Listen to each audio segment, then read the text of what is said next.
હે hi, this is Sandeep and you are watching Websankul official અને આપણે જોઈ રહ્યા છે ગુજલિશનો એપિસોડ નંબર 25. આજના 25મા એપિસોડમાં હું સંદીપ સર વેબસંકુલ પરિવાર વતી આપ સર્વે વિદ્યાર્થી મિત્રોનું હાર્દિક સ્વાગત કરું છું.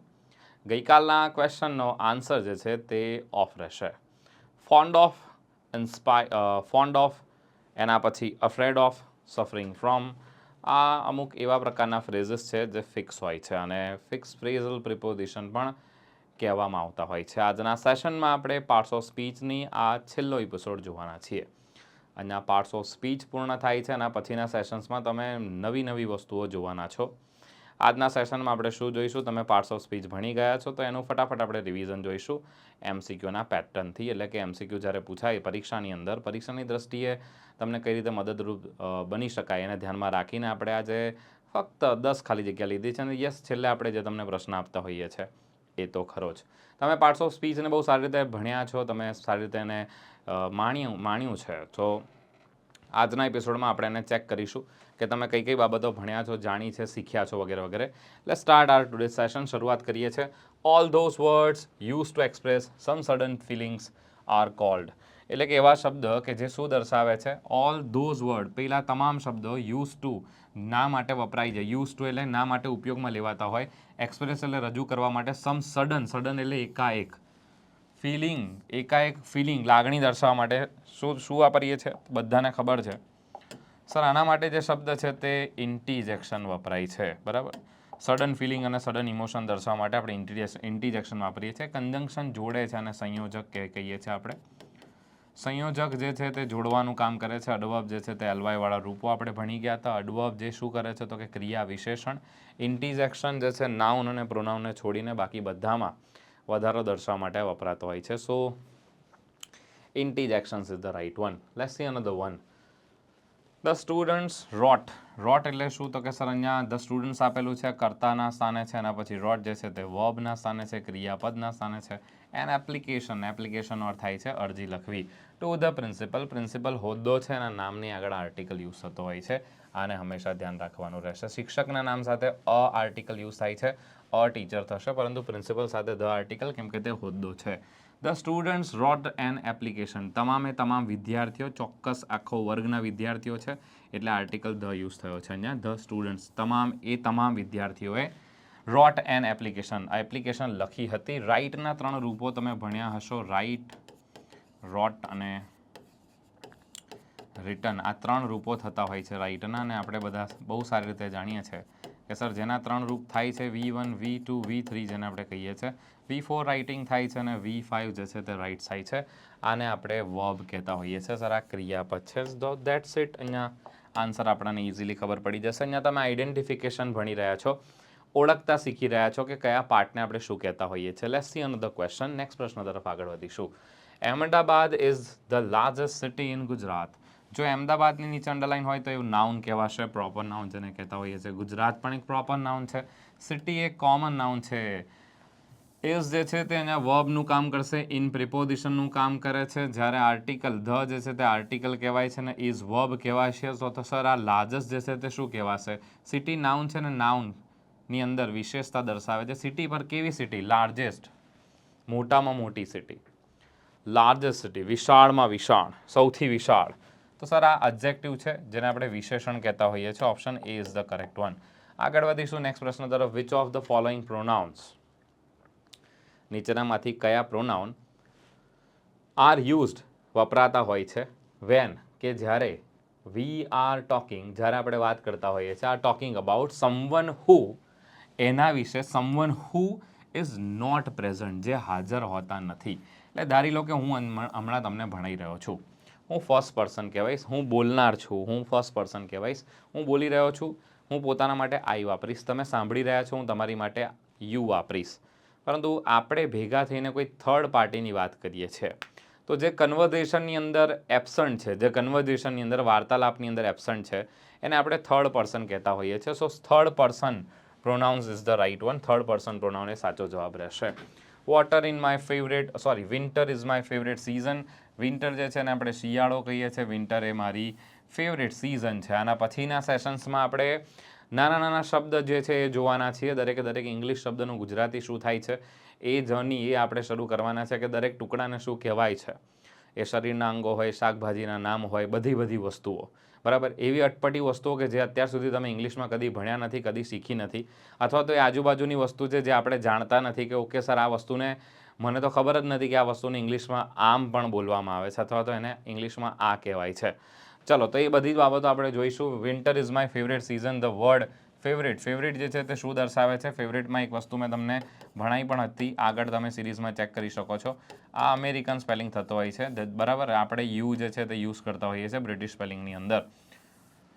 Winter is my favourite season જે છે ધ વર્ડ ફેવરેટ શું દર્શાવે છે? તો કે સર સિઝન એટલે ઋતુ, ફેવરેટ ઋતુ એટલે કે મનપસંદ. કેવી ઋતુ? તો કે મનપસંદ ઋતુ. અહીંયા આને તમે એડજેક્ટિવના સ્થાન પર મૂકી શકો છો અને એડજેક્ટિવના સ્થાન પર મૂકી શકાશે. ઘણા બધા શબ્દ એવા હોય છે જે એડવર્બના સ્થાને પણ વપરાતા હોય છે અને એડજેક્ટિવના સ્થાને પણ વપરાતા હોય છે. ડિપેન્ડ કરે છે વાક્યમાં કઈ રીતે એનો ઉપયોગ કરવામાં આવેલો છે. Which language do most people speak? સ્પીકથી ખબર પડી જાય છે, જેના 3 રૂપો આપણે કરતા હોઈએ છીએ. સ્પીક, સ્પોક, સ્પોકન જે છે તે સ્પીકિંગ વગેરે વગેરે. વિચ લેંગ્વેજ, કઈ ભાષા, ડુ મોસ્ટ પીપલ વધારે બોલે છે લોકો ઇન ઇન્ડિયા, ભારતમાં? તો ઇન્ડિયા જે છે તે શું કહેવાશે? નાઉન કહેવાશે. સ્પીકની નીચે અંડરલાઇન છે, વર્બ જે છે તે થશે અહીંયા આ ક્રિયાપદ કહેવાશે. So verb is the right one. Let's see another one. Next પ્રશ્ન તરફ આગળ વધીશું. Question number 7 is on your screen now. પ્રશ્ન નંબર 7 આપણી સ્ક્રીન સમક્ષ આવી ગયો છે. Complete your homework in time. Complete your homework in time. તમારું હોમવર્ક જે છે તે સમયમાં, એટલે કે સમયની અંદર, મર્યાદામાં પૂર્ણ કરી લો. The underline word is, underline કરેલો શબ્દ શું છે? સર હોમવર્ક જે છે તે શું છે? તો કે સર હોમવર્ક એ સબ્જેક્ટના સ્થાને પણ વાપરી શકાય છે. Homework is pending.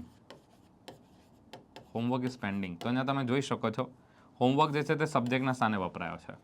અને અહીંયા કમ્પ્લીટ યોર હોમવર્ક આ શું છે સર? આ કમ્પ્લીટથી શરૂઆત થઈ છે, વર્બથી શરૂઆત થઈ છે. આ ઇમ્પરેટિવ સેન્ટેન્સ છે, બરાબર. આ ઇમ્પરેટિવ સેન્ટેન્સ કહેવાશે. આઈએમપી ને ઇમ્પરેટિવ સેન્ટેન્સ છે, જેની શરૂઆત ક્રિયાપદથી થતી હોય છે. Complete your homework in time. તમારું હોમવર્ક સમયસર પૂરું કરી લો. સો કમ્પ્લીટ યોર હોમવર્ક. સર અહીંયા યોર જે છે તે શું કામ કરે છે સર? આ પોઝેસિવ એડજેક્ટિવ છે. આ પોઝેસિવ એડજેક્ટિવ તરીકેનું કામ કરે છે. યોર, કાર, માય કાર, તો આ પોઝેસિવ એડજેક્ટિવ કહેવાતા હોય છે. તો આ એડજેક્ટિવ છે તો આના તરત પછી શું આવે છે? તો કે આના તરત પછી નાઉન જોવા મળે છે. યસ, બટ ઓબ્વિયસ છે. હા, હોમવર્ક જે છે તે નાઉન તરીકેની ભૂમિકા અહીંયા ભજવી રહ્યું છે. Let's see. હોમવર્ક જે છે, ધ્યાન રાખજો, હોમવર્ક શું છે? હોમવર્ક એક નાઉન રહેશે. આગળ વધીશું. He is running slowly. The word slowly is, આમાં સ્લોલી શબ્દ શું રિપ્રેઝન્ટ કરે છે તમારે જણાવવાનું રહેશે. ચલો, રનિંગ જે છે એનો અર્થ થાય છે, આ વર્બ દર્શાવે છે. હી એટલે સબ્જેક્ટ, ઇઝ એટલે આ સહાયકારક એટલે કે ઓક્ઝિલરી વર્બ કહીશું આને ઓક્ઝિલરી વર્બ કહીશું. પ્લસ આ મેઇન વર્બ એટલે કે V4 આપેલો છે. He is running slowly. તો સ્લોલી શું? સ્લોલી હી, સ્લોલી ઇઝ કે સ્લોલી રનિંગ? સર રનિંગ સ્લોલીની વાત કરી છે. મેં તમને એક વસ્તુ શીખવાડેલી છે કે જ્યારે પણ કોઈ, આ હી કોણ છે સર? આ હી સબ્જેક્ટ છે અને બીજું શું છે? સર આ પ્રોનાઉન છે. તો આને ક્વોલિફાય કરે છે. આ સ્લોલી આના માટે છે? તો કે ના. ઇઝ માટે છે? તો કે ના. કોના માટે છે સર? રનિંગ માટે છે. અને રનિંગ પોતે શું છે? તો કે સર રનિંગ વર્બ છે. તો જે ક્રિયાપદમાં, જે ક્રિયામાં વધારો દર્શાવે છે એને ક્રિયા વિશેષણ કહેવાય છે. Running slowly. કેવી રીતે દોડો? તો કે દોડો પરંતુ સ્લોલી દોડો. તો આ રનિંગ જે છે તે ક્રિયાપદ છે અને ક્રિયાપદમાં ક્રિયાપદને મોડિફાઈ કરે છે, ક્રિયાપદને ક્વોલિફાઈ કરે છે, એટલે આપણે એને એડવર્બ કહીશું. Adverb is the right one. આગળ વધીશું નેક્સ્ટ પ્રશ્ન તરફ. Question number 9 is on your screen now. Take your first left and then go straight. હંમેશા એક વસ્તુ ધ્યાન રાખજો, જ્યારે પણ તમે કોઈને મેપ દર્શાવી રહ્યા છો એટલે કે અહીંથી સીધા જાઓ ત્યાંથી આમ વળી જાઓ, અહીંથી ડાબે જાઓ ત્યાંથી ત્યાં વળી જાઓ, આ હંમેશા સાદા વર્તમાન કાળમાં રહેશે. રેસીપી દર્શાવી રહ્યા છો, કોઈ રેસીપી એટલે કે પહેલાં કહેવાય ને કે ભાઈ પહેલાં આને કાપી લો, પછી આને સમારી લો, પછી આને થોડું તેલ રેડો, થોડું પાણી રેડો વગેરે વગેરે. તો જ્યારે પણ રેસીપી દર્શાવો છો અથવા તો કોઈ માર્ગ દર્શાવી રહ્યા છો તો હંમેશા આવા વાક્ય તે સાદા વર્તમાન કાળમાં રહેતા હોય છે. સો આ વાક્ય શરૂઆત થયું છે ટેક યોર ફર્સ્ટ લેફ્ટ. તમારું જે પહેલું એટલે કે અહીંથી જતા જે પહેલું લેફ્ટ સાઈડ જગ્યા આવે ને ત્યાં લઈ લેજો. Tech your first left and then go straight, અને પછી સીધા જજો. ટેક આપી દીધું છે ને આ ઇમ્પેરેટિવ સેન્ટેન્સ છે, વાક્યની શરૂઆત જ ક્રિયાપદથી થઈ છે, એટલે આ અહીંયા વર્બ દર્શાવે છે. Verb is the correct one. Paper ફૂટી પણ ગયું હતું. There is a party next week. Sir there is article use થયો છે. there is a party. Article કોની સાથે યુઝ કરીએ છીએ? આર્ટિકલ આપણે નાઉન સાથે યુઝ કરતા હોઈએ છીએ. સીધી ખબર પડી જાય છે સર અહીંયા આ પાર્ટી જે છે તે નાઉનની ભૂમિકા ભજવે છે, બટ ઓબ્વિયસ છે. અને આ સાથે આજનો બોનસ ક્વેશ્ચન તમારી સામે છે. Wow, what a nice idea. Yes, અને આજનો આ ક્વેશ્ચન પણ એવો જ છે. વાવ ક્વેશ્ચન છે. Wow, what a nice idea. તમારે જણાવવાનું છે. આ 4 ઓપ્શન્સ તમારી સામે છે. કમેન્ટ સેક્શનમાં તમારે જણાવવાનું છે કે આમાંથી શું જવાબ રહેશે. સાથે સાથે તમને આ ઇનિશિયેટિવ કેવો લાગી રહ્યો છે? અમારો જે આ એક પ્રકારની કોશિશ છે તમને ઇંગ્લિશ ભણાવવાની કે ઇંગ્લિશને સમજાવવાની, તે તમને કેવી લાગી રહી છે? Do comment in comment box. અને અત્યાર સુધી તમે જો આ ચેનલને સબસ્ક્રાઇબ નથી કરી, ડુ સબસ્ક્રાઇબ ધીસ ચેનલ. વિડીયોને લાઇક નથી કર્યો અને લાઇક કરી દેજો. મેં તમને લાસ્ટ વિડીયોના અંતમાં જે ક્વેશ્ચન આપ્યો હતો એનો આન્સર ફોન્ડ ઓફ છે. ફોન્ડ પછી આપણે ઓફ લખતા હોઈએ છીએ, so of is the right one. અને આજના ક્વેશ્ચન જે છે, આજના સેશનનો ક્વેશ્ચન મેં તમારી સ્ક્રીન સમક્ષ તમે તમારી સ્ક્રીન સમક્ષ જોઈ રહ્યા છો તે મુજબ છે. મળીશું આવનારા સેશન્સની અંદર. ત્યાં સુધી જોતા રહો વેબ સંકુલ ઓફિશિયલ. અને યસ, આ જે જર્ની છે તે અવિરત આવી જ રીતે ચાલતી રહેશે. આપ તમામ વિદ્યાર્થીઓના બ્લેસિંગ્સ છે, તમારા બધાની જે છે, તમારા બધાનો પ્રેમ પ્રતિસાદ છે, તમારા બધાની દુઆઓ છે, અને આ સાથે વેબ સંકુલ જે છે તે આવી જ રીતે હંમેશા તમારી માટે કંઈક ને કંઈક નવું લાવતું રહેશે. ત્યાં સુધી મને રજા આપશો. હું અહીંથી રજા લઉં છું. અને યસ, ટેક કેર. જય હિન્દ, જય ભારત.